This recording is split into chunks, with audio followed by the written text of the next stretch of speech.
বাংলাদেশের ইতিহাস আসলে রাজনৈতিক বেইমানির ইতিহাস। আমরা যদি দেখি যারা স্বাধীনতা সংগ্রামে নেতৃত্ব দিয়েছিল পরবর্তী সময়ে তাদের সেই অবদানকে মুছে দেওয়া হয়েছে।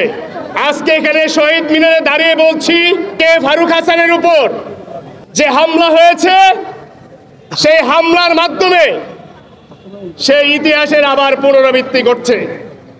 সেই কথাটি কেন বলছি?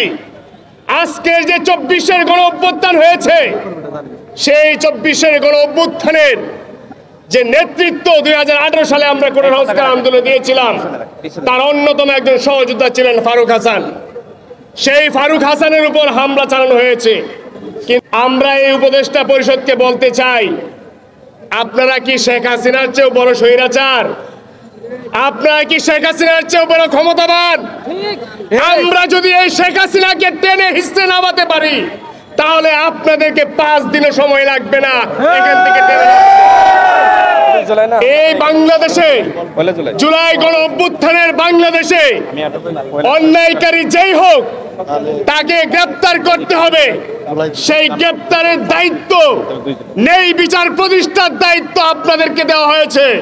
যদি সেই ন্যায় বিচার প্রতিষ্ঠিত আপনারা না করতে পারেন, তাহলে আপনারা পদত্যাগ করেন।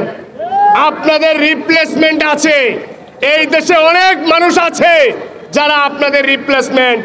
আপনাদেরকে আমরা আমাদের প্রতিনিধি হিসেবে সেখানে বসিয়েছিলাম, কিন্তু গতকালকে যে ঘটনা ঘটেছে আপনারা এখন পর্যন্ত তাদেরকে গ্রেপ্তার করেন নাই। 2018 সালে এই ঢাকা বিশ্ববিদ্যালয়ে ছাত্রলীগের সামনে দাঁড়িয়ে বুক উঁচু করে এই শেখ হাসিনাকে পতন ঘটিয়েছি।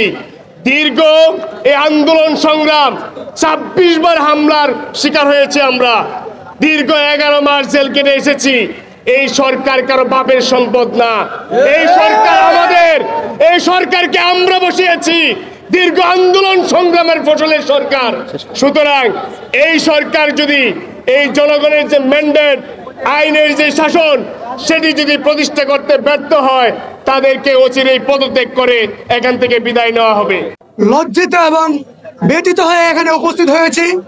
ঢাকা বিশ্ববিদ্যালয়ের মতো জায়গায় কিভাবে গতকালকে সন্ত্রাসীরা দিনের আলোতে ক্যামেরার সামনে আমাদের সাবেক ছাত্র অধিকার পরিষদের নেতা এবং বর্তমান গণ অধিকার পরিষদের সিনিয়র সহসভাপতি ফারুক হাসান ভাইয়ের উপর হামলা করেছে।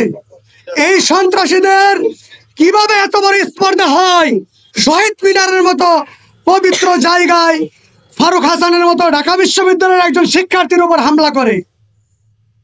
শুধু তাই নয়, গতকাল হামলার পর এখান থেকে তারা কিভাবে নিরাপদে পালিয়ে যায়। এখন আমরা দেখতে পাচ্ছি তারা হসপিটালে নাকি লাইভ করছে। বাংলাদেশের সরকার, আপনারা যারা সরকারে বসে আছেন, আপনারা কি ঘোড়ার ঘাস করছেন? কিভাবে এখনো পর্যন্ত সন্ত্রাসীদেরকে আপনারা প্রশ্রয় দেন? তাদের এত বড় স্পর্ধা কিভাবে হয়? গতকালকে এরকম সন্ত্রাসী কর্মকাণ্ড করার পর এখনো পর্যন্ত তারা সাধারণভাবে চলাফেরা করতে পারে। তাদের মধ্যে কোনো অনুশোচনা নাই এবং কোনো ভয় নাই। তাদের পিছনে কারা আছে আমরা জানতে চাই। যারা সন্ত্রাসী অতি দ্রুত গ্রেফতার করুন।